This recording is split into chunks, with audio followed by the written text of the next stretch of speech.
श्रोता प्रेमियों, मैं राम सागर शास्त्री आप लोगों के समक्ष हास्य रस का एक प्रसंग रखने जा रहा हूं, विचित्र भक्त की कथा। देखिए, एक बार किसी नगर में एक गणेश जी का भक्त रहता था, जो सुबह शाम मंदिर में जाकर गणेश जी की पूजा करता था। कि रहता था एक नगर में गणनायक का भक्त, प्रेम सहित पूजन करे उनका दोनों वक्त। और एक चौपाई गाता है कि जो बलवान ताही की पूजा, और इनसे बड़ो देवो नहीं दूजा। जो बलवान है उसी की पूजा होनी चाहिए। आज तो गणेश से बड़ा कोई देवता नहीं है। एक दिन की बात है, भक्त ने गणेश जी पर मिठाई चढ़ाई, तभी एक वहां चूहिया आ गई। वहां मिठाई को लेकर भाग खड़ी हुई। भक्त ने विचार किया कि लगा सोचने भक्त वह चूहिया है बलवान, नहीं शक्ति गणराज में आज हो गया ज्ञान। अरे, इन गणेश जी में कोई शक्ति नहीं है, इनसे तो शक्तिशाली ये चूहिया है। गणेश जी जब अपनी मिठाई नहीं बचा पाए तो मेरी क्या रक्षा करेंगे। आज से गणेश जी की पूजा बंद करके इस चूहिया की पूजा करूंगा, क्योंकि इनसे शक्तिशाली चूहिया है। अब तो भक्त ने उस चूहिया को पकड़कर एक धागे में बांध लिया और रोज सुबह शाम उसकी पूजा करने लगा। एक दिन भक्त जब चूहिया की पूजा कर रहा था, तभी वहां एक बिल्ली आ गई। और बिल्ली को सन्मुख निरख चूहिया गई डराए, इधर उधर छुपने लगी अपनी जान बचाए। बिल्ली को देखकर चूहिया इधर उधर भागने लगी। भक्त ने सोचा, अरे मालूम पड़ता है इस चूहिया में भी कोई शक्ति नहीं है, इससे तो शक्तिशाली बिल्ली है, इसलिए पूजा बिल्ली की होनी चाहिए।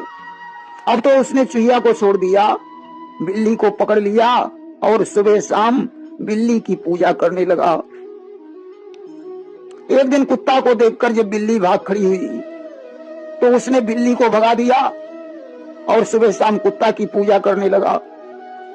कि कुत्ता की पूजा करे भक्त सुबह और शाम, चरणों में सिर टेक कर सादर करे प्रणाम। कुत्ता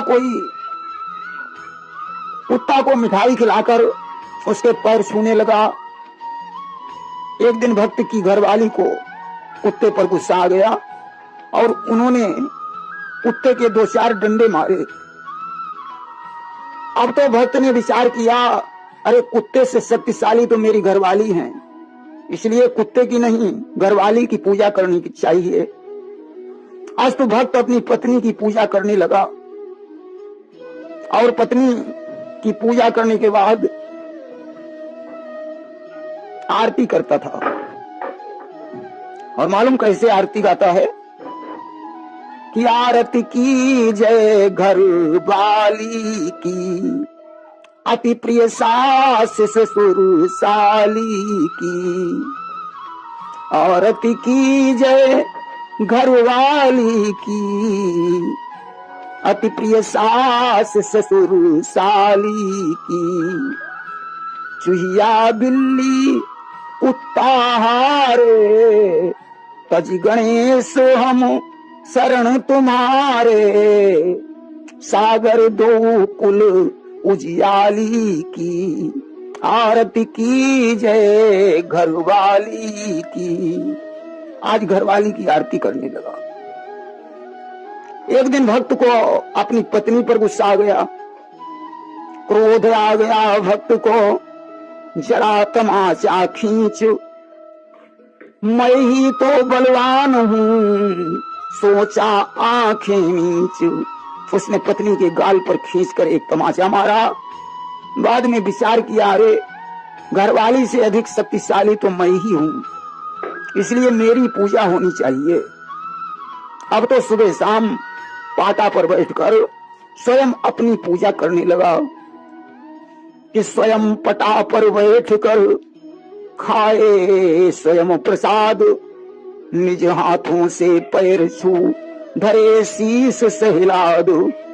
नहा धोकर स्वयं पाटा पर बैठकर मिठाई खाकर अपने पैरों को छूकर माथे में लगाने लगा और एक चौपाई गाने लगा कि जो बलवान ताही की पूजा हमते अधिक और नहीं पूजा। जो बलवान है उसी की पूजा होनी चाहिए, अब मुझसे अधिक बलवान कोई है ही नहीं, इसलिए पूजा हमारी ही होनी चाहिए। इस तरीके से रोज अपनी पूजा करने लगा। प्रेम से बोलिए वृंदावन बिहारी लाल की जय। श्रोता प्रेमियों, मैं रामसागर शास्त्री आप लोगों के समक्ष रखने जा रहा हूं एक प्रसंग, कृष्ण भक्त की कथा। देखिए, एक बार की बात है, अर्जुन ने शयन काल के समय भगवान कृष्ण से पूछा कि हे केशव, क्या संसार में कोई मुझसे भी बड़ा भक्त है? भगवान कृष्ण ने हंसकर कहा, अर्जुन, एक ब्राह्मण तुमसे भी बड़ा भक्त है। अर्जुन ने कहा, प्रभु ऐसे नहीं मानूंगा, पहले मुझे उस भक्त का दर्शन करवाइए। कृष्ण ने कहा, ठीक है, कल प्रातः काल मेरे साथ चलना, मैं तुम्हें उस भक्त से मिलवा दूंगा। अब तो रात व्यतीत होने के पश्चात भगवान कृष्ण अर्जुन को लेकर भक्त की खोज में निकल पड़े कि रहे न गई पुनि भयो बिहाना और ढूंढन भक्त चले भगवाना। भगवान अर्जुन को एक खेत में ले गए, वहां देखा एक ब्राह्मण बड़े प्रेम से घास खा रहा है, जिसके कमर में तलवार लटक रही है। भगवान कृष्ण ने अर्जुन को संकेत किया, यही वो भक्त है जिसकी मैं चर्चा कर रहा था। आज अर्जुन उस ब्राह्मण के पास पहुंचे। उन्होंने कहा, विप्रदेव, आप तो मुझे प्रकृति भक्त दिखाई पड़ते हैं, परंतु मुझे एक बात समझ में नहीं आती है कि प्रकृति भक्त होकर भी आप तलवार लटकाए हुए हैं कि दुजराज आप हैं प्रकृति भक्त, जो स्वाद घास का चखते हैं, पर कृपा सिंधु बतलाओ तो तलवार किस लिए रखते हैं। ब्राह्मण ने कहा, भाई, इस संसार में हमारे 4 शत्रु हैं, मैं उन्हीं को खोज रहा हूं। अगर मुझे वे चारों शत्रु दिखाई पड़ जाएं तो मैं इसी तलवार से उनकी गर्दन काट लूंगा। आज ब्राह्मण की बात सुनकर अर्जुन को हंसी आ गई। उन्होंने कहा, विप्रदेव, आपके वो 4 शत्रु कौन हैं? ब्राह्मण ने कहा, सुनो कि 4 शत्रु जग में मेरे द्रुपद सुता प्रहलाद, अर्जुन और नारद मुनि बोले दुज सहलाद। हमारी पहली दुश्मन द्रौपदी है। अर्जुन ने कहा, विप्रदेव, द्रौपदी ने ऐसा क्या किया जो आपकी दुश्मन बन गई? ब्राह्मण ने कहा, सुनो कि द्रौपदी हमारी प्रथम शत्रु, जो प्रभु को बहुत सताती है।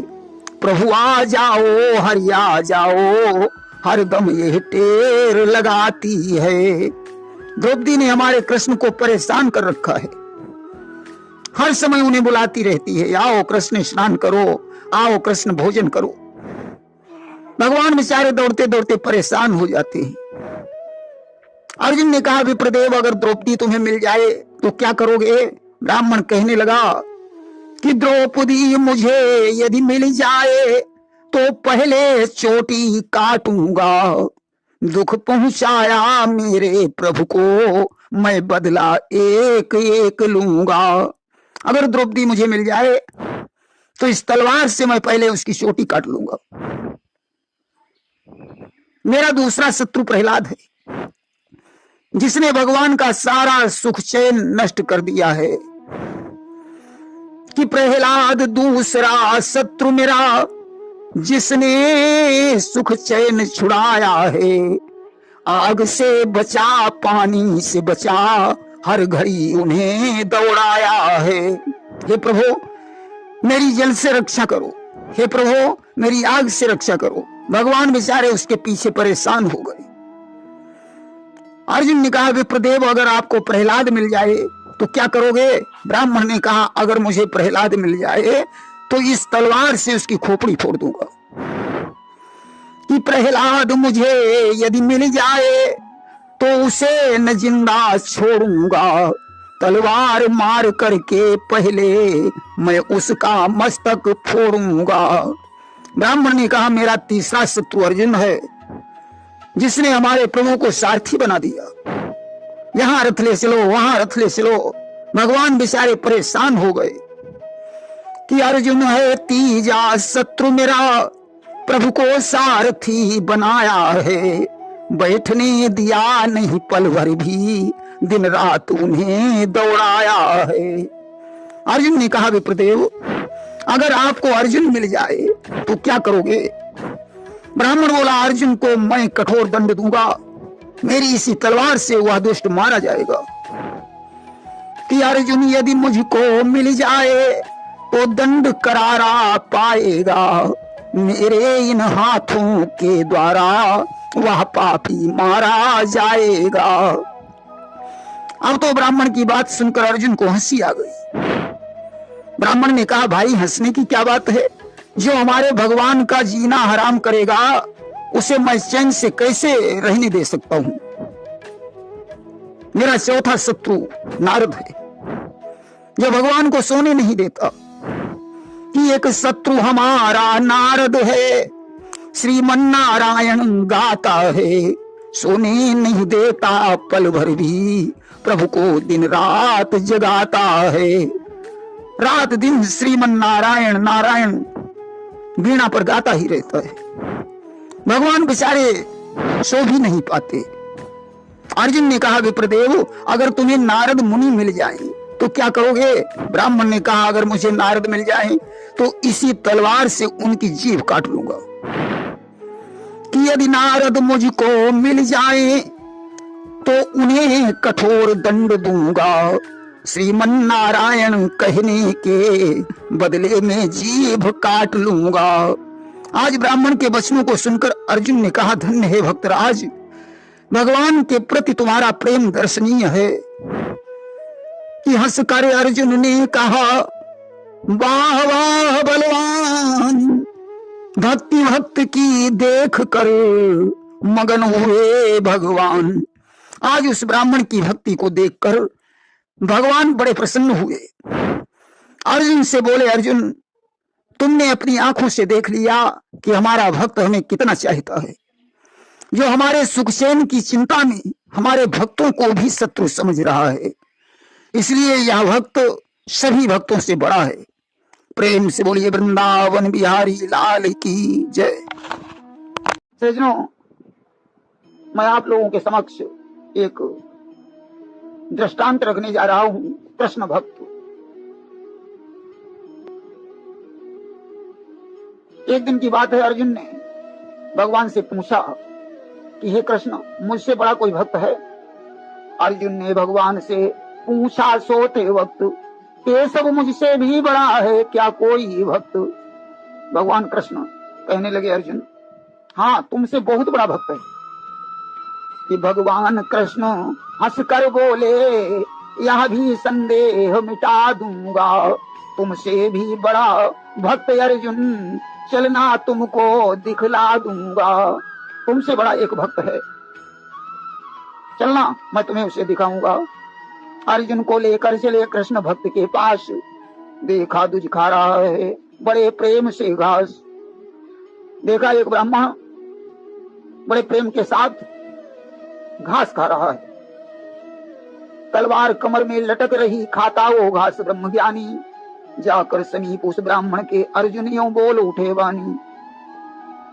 कमर में तलवार लटक रही है, घास खा रहा है।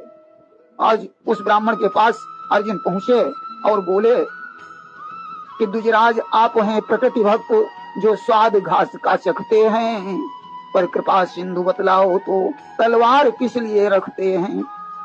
हे दुजवर आप तो बड़े प्रकृति के भक्त हैं, बड़े दयालु हैं, फिर ये तलवार क्यों रखते हो? होकर प्रसन्न उस ब्राह्मण ने अर्जुन से वह अनुसारे हैं, मैं उनका शीश काट लूंगा। जो जग में शत्रु वो हमारे हैं।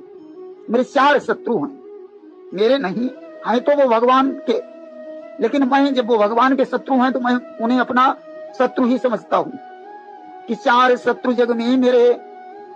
अर्जुन पूछने लगे कौन कौन? कहा द्रुपद सुता प्रहलाद, कहा और अर्जुन यरु नारद मुनि बोले दुज सहलाद। मेरे 4 कट्टर दुश्मन हैं, एक तो द्रौपदी, दूसरे प्रहलाद, तीसरे अर्जुन और चौथे नारद मुनि। सबसे बड़ा दुश्मन मेरा अर्जुन ही है। अर्जुन ने कहा अच्छा, बताया कि अर्जुन ने क्या किया। अरे आप कैसे उन्हें अर्जुन को दुश्मन समझते हैं? अर्जुन आज पूछ रहे। उसने कहा सुनो कि अर्जुन है असली शत्रु मेरा, प्रभु को सारथी बनाया है, बैठने दिया नहीं पल भर भी, दर दर उनको भटकाया है। अर्जुन मेरा असली शत्रु है, रात दिन। अरे भगवान को उसने सारथी बनाया, रात दिन भगवान को चैन नहीं लेने देता, इधर रथ ले चलो उधर रथ ले चलो। अर्जुन को बड़ा हंसी लगी। अर्जुन बोले दुर्योधन, अगर अर्जुन तुम्हें मिल जाए तो क्या करोगे? उसने कहा अर्जुन, अरे मुझे अर्जुन मिल तो जाए। कि अर्जुन यदि मुझको मिल जाए तो दंड करारा पाएगा, मेरे इन हाथों के द्वारा वह पापी मारा जाएगा, इसी तलवार से उसका शीश काट लूंगा। सजनों, आज अर्जुन उसकी बातें सुनकर मुस्कुरा रहे हैं, इतना बड़ा भक्त है। उसने बताया कि प्रहलाद तीसरा शत्रु मेरा, जिसने सुख चैन छुड़ाया है, आग से बचा पानी से बचा हर घड़ी उन्हें दौड़ाया है। प्रहलाद मेरा तीसरा शत्रु है। उसने भगवान को चैन से नहीं बैठने दिया। कहीं भगवान आग से बचाने गए, कहीं पानी से बचाने गए, प्रहलाद के लिए बेचारे दौड़ते ही रहे। अर्जुन ने कहा प्रहलाद अगर मिल जाए तो क्या करोगे? कहा प्रहलाद मुझे यदि मिल जाए तो उसे न जिंदा छोड़ूंगा, तलवार मार करके पहले उसका मैं मस्तक फोड़ूंगा, पहले तो उसकी खोपड़ी फोड़ दूंगा।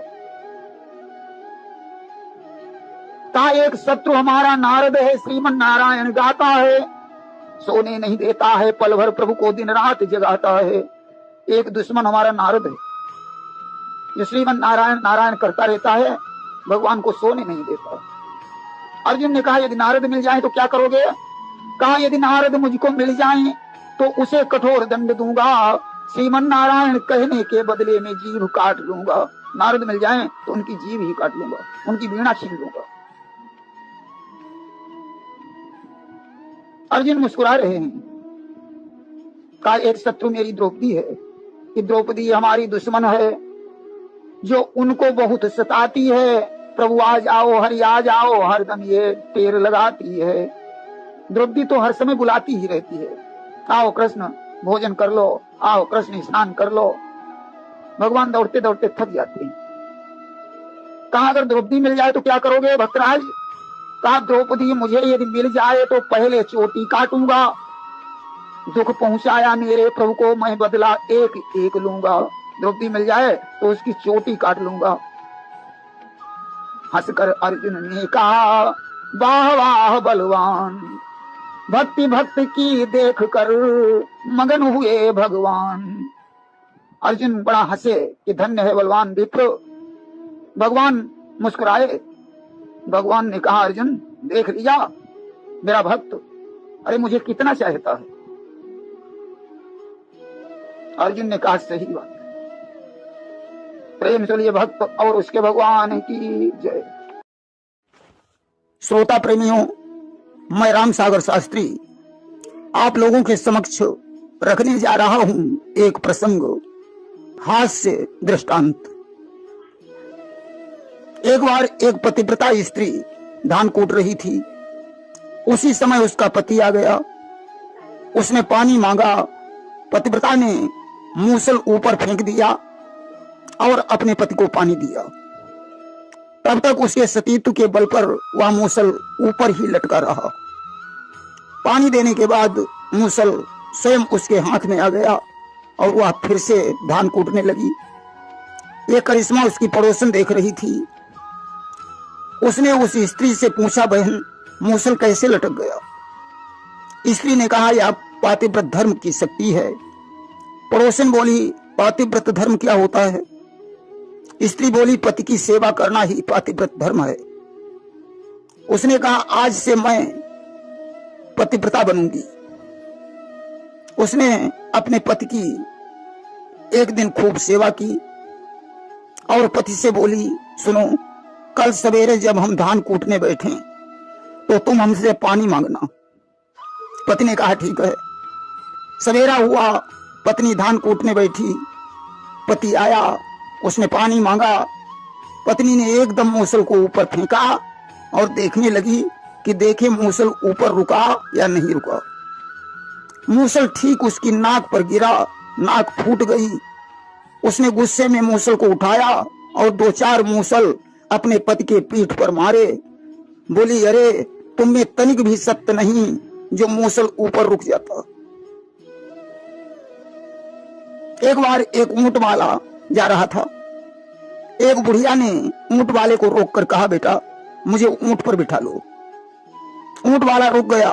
उसने ऊंट को बैठाया। बैठने पर पीछे ऊंट के घुटने निकल आते हैं। उन्हीं घुटनों पर बुढ़िया बैठ गई और बोली, बेटा मैं बैठ गई हूं, ऊंट को ले चलो। ऊंट वाले ने ज्यों ही ऊंट को खड़ा किया, बुढ़िया जमीन पर गिर गई। बोली, बेटा मैं नीचे गिर गई हूं। ऊंट वाले ने कहा, आप कहां बैठी थी जो गिर गई? बुढ़िया बोली, बेटा मैं जिस सीट पर बैठी थी अब तो वह सीट ही गायब है।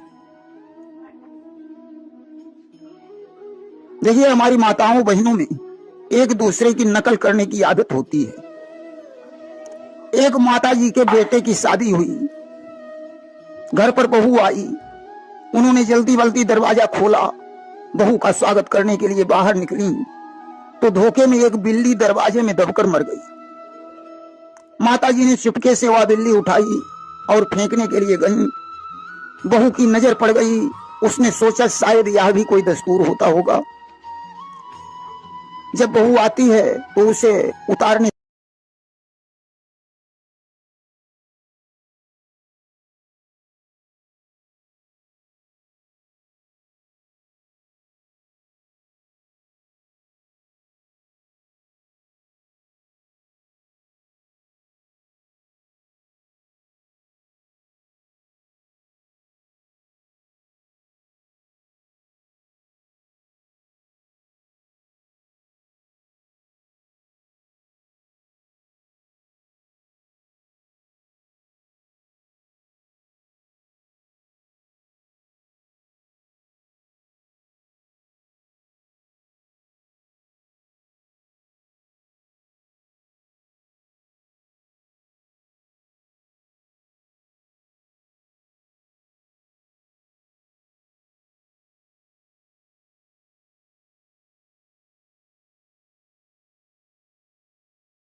श्रोता प्रेमियों, मैं राम सागर शास्त्री आप लोगों के समक्ष रखने जा रहा हूं एक प्रसंग, आज का फैशन। देखिए काका हाथरसी ने लिखा है कि न्यू फैशन की लूट है, लूटा जाए सो लूट, अंत समय पछताओगे जब प्राण जाएंगे छूट। प्राण जाएंगे छूट, धूल अक्कल की झाड़ो, तंग सिलाओ सूट पुराने फेंको फाड़ो। काका कभी न्यू फैशन में बहना सीखो, पूर्ण नहीं तो अर्ध नग्न ही रहना सीखो। आज नए फैशन का दौर चल रहा है, फैशन की लूट मची है, अजीब अजीब प्रकार के वस्त्रों का पहनावा चल रहा है।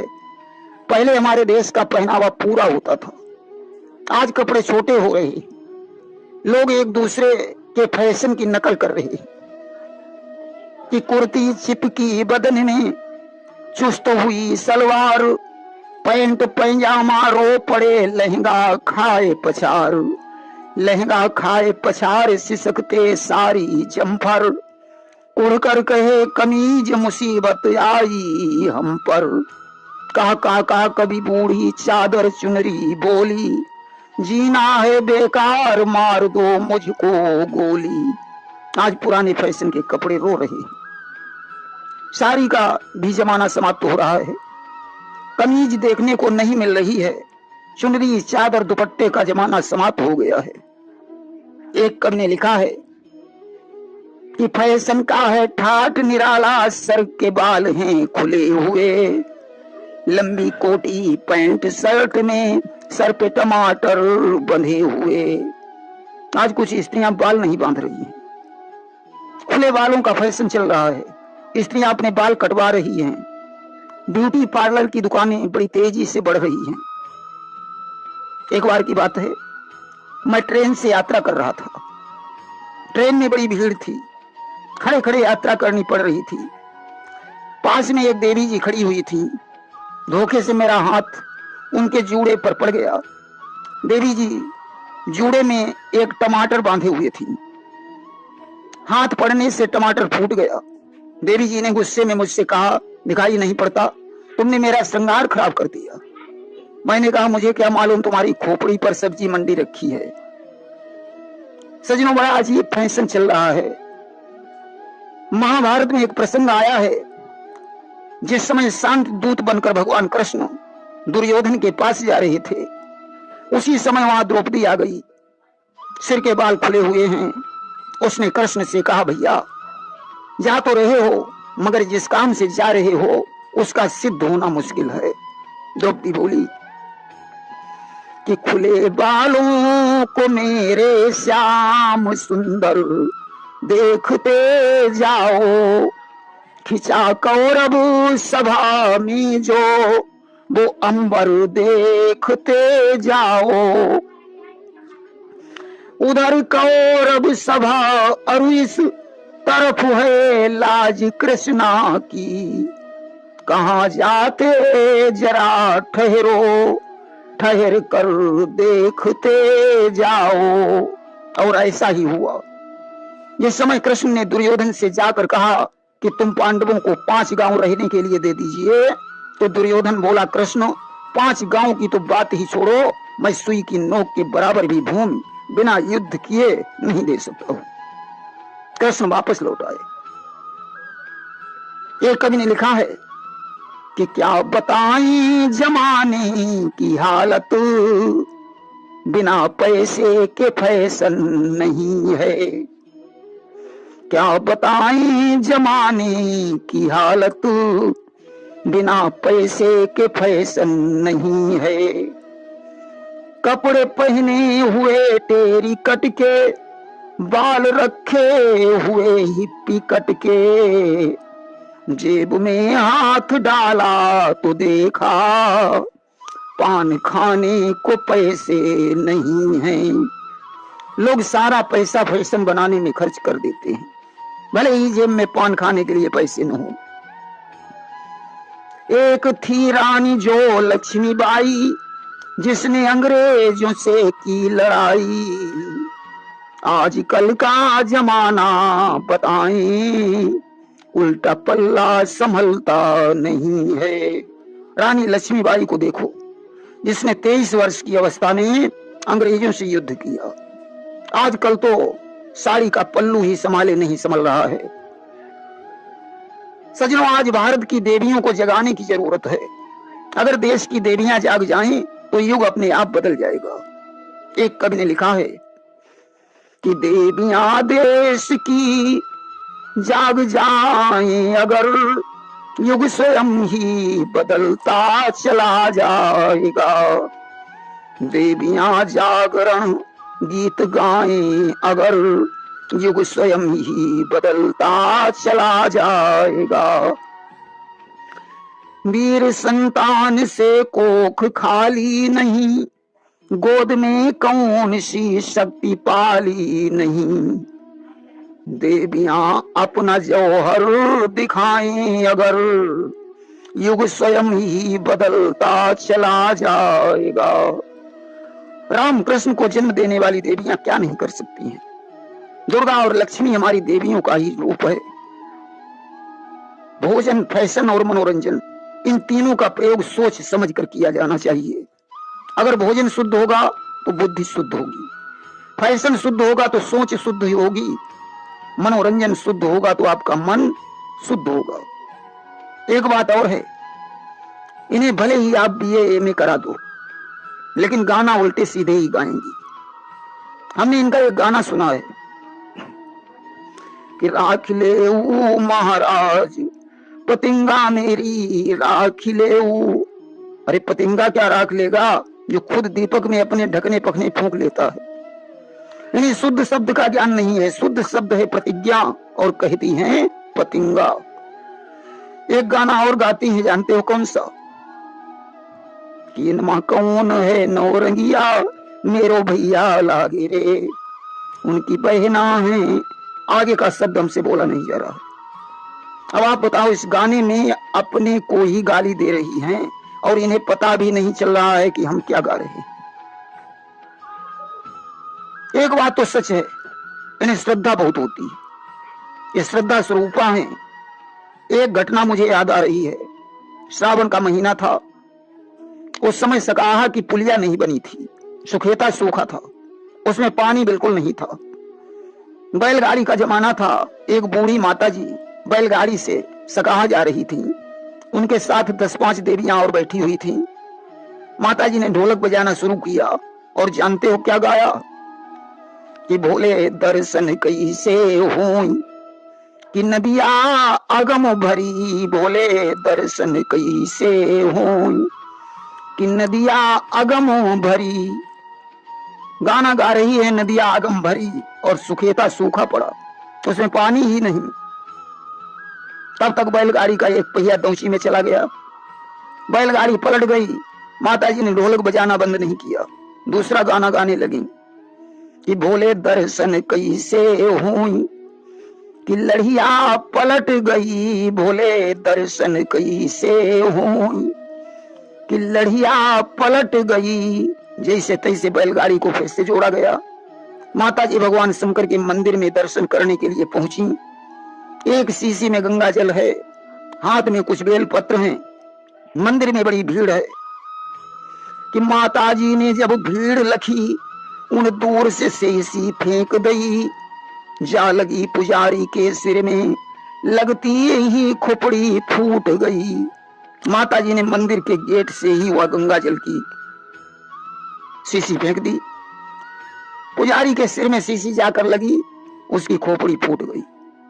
पुजारी ने सोचा, मालूम पड़ता है हमारे पीछे जो खड़ा है शायद उसने ये शीशी फेंकी है। कि उन सोचा पीछे वाले ने हमरे या शीशी मार दई, उन फेंक के बोतल जब मारी, उन्हों की खोपड़ी फाट गई। पुजारी ने वो शीशी पीछे वाले के मार दी, उसकी भी खोपड़ी फूट गई। कि वह मारी तीसरे वाले के, तीसरे ने चौथे के मारी, पचे छठे सब जूझ गए, मंदिर में मची हाहाकारी। उसने तीसरे वाले के मारी, तीसरे वाले ने चौथे के, चौथे ने पांचवें के, पांचवें ने छठे को। इस तरीके से बहुत से लोग घायल हो गए। अब तो मंदिर में हाहाकार मच गया कि भगदड़ मच गई। गिरी बूढ़ा बोले कि देखो माया है। ऊपर से बहुत लोग निकले, भोले ने उन्हें बचाया है। अब तो मंदिर में भगदड़ मच गई। माता जी भगदड़ में फंसकर गिर गईं। बहुत से लोग उनके ऊपर से होकर गुजर गए। भगवान शंकर की कृपा से माता जी सुरक्षित थीं। जैसे तैसे उठकर खड़ी हुई, बोली हे शंकर भगवान, मुझे नहीं मालूम था मंदिर में इतनी भीड़ होती है।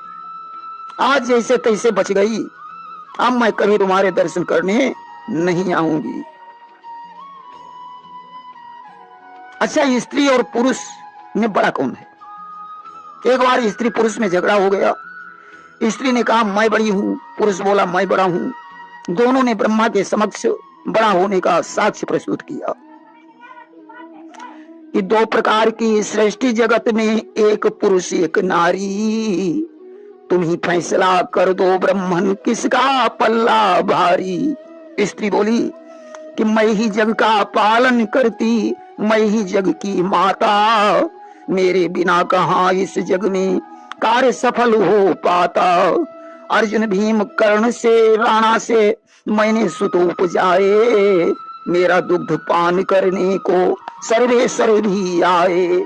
राम कृष्ण मेरे सुत जन्मे, मैं उनकी महतारी। तुम ही फैसला कर दो ब्रह्मन, किसका पल्ला भारी। स्त्री ने ब्रह्मा से कहा मैं सारे संसार का पालन करने वाली माता हूं। बिना हमारे इस संसार में कोई कार्य सफल नहीं होता है। अर्जुन भीम कर्ण और राणा जैसे पुत्रों को मैंने ही जन्म दिया है। हमारे दुग्ध का पान करने के लिए स्वयं भगवान को आना पड़ा। राम कृष्ण जैसे बालकों को जन्म देने वाली मैं ही हूं, इसलिए मैं बड़ी हूं। पुरुष ने कहा सुनो, राम कृष्ण सा बालक बनकर मैं ही जग में आया। मुग्ध हो गई सृष्टि चराचर, मनमोहन कहलाया। बैठ कदम की डाल पे मैंने मुरली मधुर बजाई। मुरली की धुन सुनने को ब्रजबाला दौड़ी आई। मुरली की धुन सुन सुन कर वो फिरती है मतवारी। तुम ही फैसला कर दो ब्रह्मन, किसका पल्ला भारी। पुरुष ने कहा राम और कृष्ण जैसा बालक बनकर मैंने ही तो जन्म लिया, जिन्हें देखकर सारी सृष्टि मोहित हो गई। कदम की डाल पर बैठकर जब मैंने मुरली बजाई तो सारी गोपियां मुरली की धुन सुनने के लिए दौड़ पड़ी, इसलिए मैं बड़ा हूं। स्त्री ने कहा सुनो, स्वतंत्रता की बलिवेदी पर मैंने भेंट चढ़ाई। कूद पड़ी रणचंडी बनकर रण में लक्ष्मी बाई। मैंने ही अपने पति को यम के फंदे से छुड़ाया। ब्रह्मा विष्णु महेश सभी को मैंने बाल बनाया।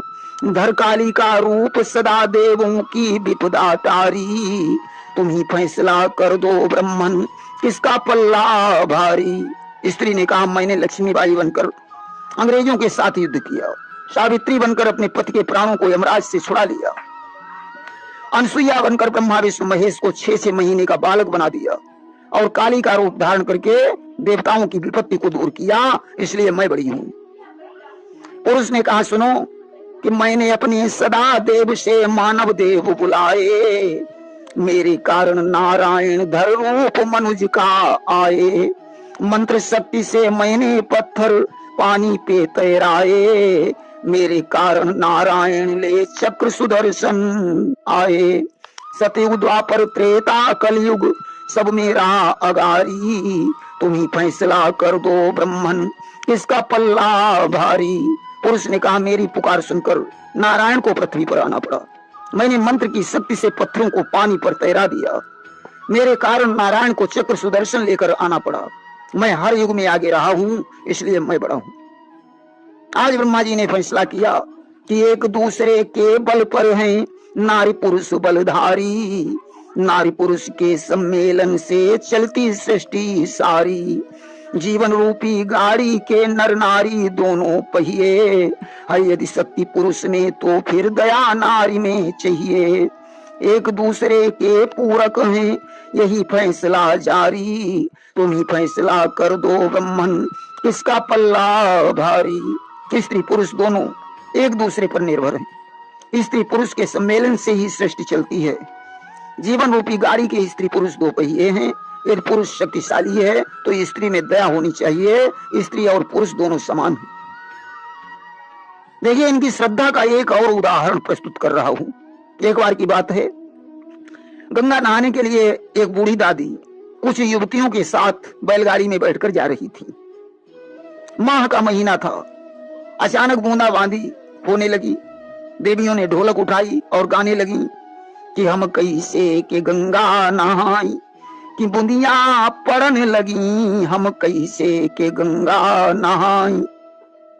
तो बूढ़ी दादी ने कहा, रुको मैं गाती हूं। जानते हो क्या गाया? कि हम गंगा नहाई रे जरूर, बादरो फाटी परी, हम गंगा नहाई रे जरूर। तब तक बैलगाड़ी एक दौसी में पड़कर पलट गई। देवियों ने गाया कि हम कैसे के गंगा नहाई, पसुरिया टूट गई, हम कैसे के गंगा नहाई। बूढ़ी दादी ने फिर से गाया कि हम गंगा नहाई रे जरूर, जान चाहे जाए चली, हम गंगा नहाई रे जरूर। बड़ी श्रद्धा होती है इनके हृदय में। अच्छा, हमारे देश की एक परंपरा रही है कि स्त्रियां अपने पति का नाम नहीं लेती हैं। देखिए, भगवान राम जब सीता और लक्ष्मण के सहित बन जा रहे थे, जब वे एक गांव से होकर गुजरे तो गांव की कुछ स्त्रियों ने सीता जी से पूछा कि हे राजकुमारी, ये जो गोरे वाले कुमार हैं इनका नाम क्या है और तुम्हारे कौन लगते हैं? सीता जी ने कहा, सुनो कि सहज स्वभाव, सरल सुचि गोरे, और नाम लखन लघु देवर मोरे। इनका स्वभाव बड़ा सरल है। इनका शुभ नाम लक्ष्मण है, ये मेरे छोटे देवर हैं। स्त्रियों ने कहा, अच्छा ये तुम्हारे देवर लक्ष्मण हैं, तो ये श्यामले रंग वाले आपके कौन हैं और इनका नाम क्या है? सीता जी ने पल्लू से मुख झांककर तिरछी नजर से राम की तरफ देखकर संकेत किया कि ये हमारे प्राणनाथ। स्त्रियों ने कहा, राजकुमारी इनका नाम नहीं बताया। सीता जी मुस्कुराकर आगे के लिए प्रस्थान करती हैं। देखिए, एक लड़की जब ससुराल से वापस लौटी तो उसकी माँ ने पूछा, बेटी तुम्हारी सास कैसी है? लड़की बोली कि माँ सास निगोड़ी लड़ा करे, माँ सास निगोड़ी लड़ा करे, मचिया पर मूर्ति ऐसी बैठी, बेबात की बात उठावती है। घड़िया माँ जब ही 4 बजे, अंधियारे हम ही जगावती है। ना उठी तो नथुनन का फुलाई, उनसे, अब नाम कैसे ले, कि उनसे 2 की 10 जड़ा करे, माँ सास निगोड़ी लड़ा करे, माँ सास निगोड़ी लड़ा करे। लड़की बोली, मेरी सास रोज लड़ती है, 4 पाई पर बैठे बैठे बेकार की बातें करती है, 4 बजे अंधेरे ही जगा देती है, जब मैं नहीं उठती हूं तो उनसे 2 की 10 लगा देती है। देखिए, एक देवी जी हमारी कथा में आई। उस समय रुपए लिखने का जमाना था। देवी जी ने 10 रुपए चढ़ाए। मैंने कहा, पति का नाम बताओ। बोली, पंडित जी रेलगाड़ी देखी? हमने कहा, हाँ देखी। बोले, जब रेलगाड़ी चलती है तो कौन सी झंडी दिखाई जाती है? मैंने कहा, हरी। बोली, जब रेलगाड़ी को रोकना होता है तो गार्ड कौन सी झंडी दिखाता है? हमने कहा, लाल। बोली, बस दोनों झंडियों के रंग को प्लस कर दो। हमने कहा, तो बैंगनी रंग बन जाएगा। बोली, रंग नहीं बनाना है, दोनों झंडियों के रंग को क्रम से बोलो। हमने कहा, हरी लाल। बोली, हाँ यही नाम लिख लो। हमने कहा, ठीक है। एक देवी जी के पति का नाम पूछा तो बोली, उनका नाम आपकी भागवत में निकलता है। अब भागवत में तो 10,000 राजाओं के नाम आए हैं। हमने सोचा, लाओ सतयुग से प्रारंभ करें। हमने कहा, क्या प्रहलाद लिखें? बोली, और आगे बढ़ो। हमने कहा, बहरोचन। बोली, ना। हमने कहा, बलि। बोली, ना। हमने सोचा शायद त्रेता में कोई नाम आएगा। हमने कहा, हरिश्चंद्र। बोली, ना। सगर, दिलीप, रघुवंश, दशरथ, रामचंद्र। बोली, ना। हमने कहा, लवकुश। बोली, ना। और आगे बढ़ो। हमने द्वापर के राजाओं के नाम लिए। पूछा, क्या श्री कृष्ण? बोली, ना। प्रद्युम्न। बोली, थोड़ा और आगे बढ़ो। हमने कहा, क्या अनिरुद्ध लिख लिया जाए? बोली हाँ यही नाम लिख लो। हमने कहा ठीक है।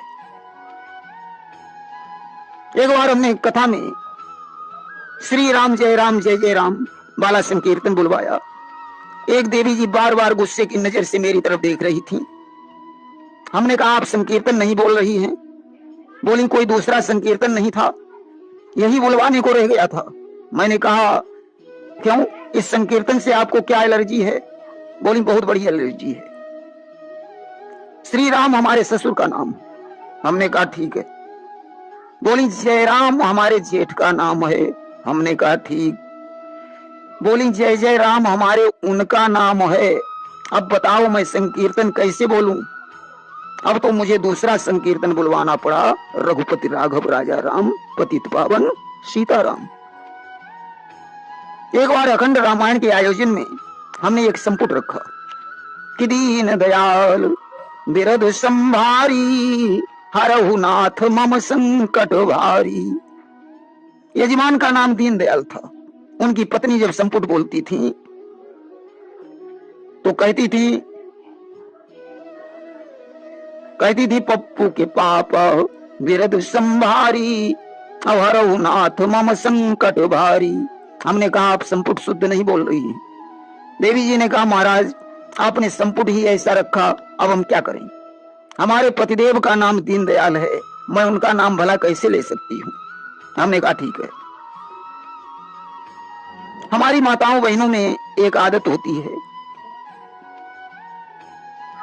यह बात जरूर पूछेंगी कि आज घर में तुमने काहे की सब्जी बनाई। एक बार एक देवी जी पड़ोसन के घर गई। पड़ोसन ने पूछा दीदी आज तुमने काहे की सब्जी बनाई? अब बेचारी आलू की सब्जी बनाकर आई। उनके पतिदेव का नाम था आलू चंद, अब नाम कैसे लें? बोली आज रामकली के पापा की सब्जी बनाई।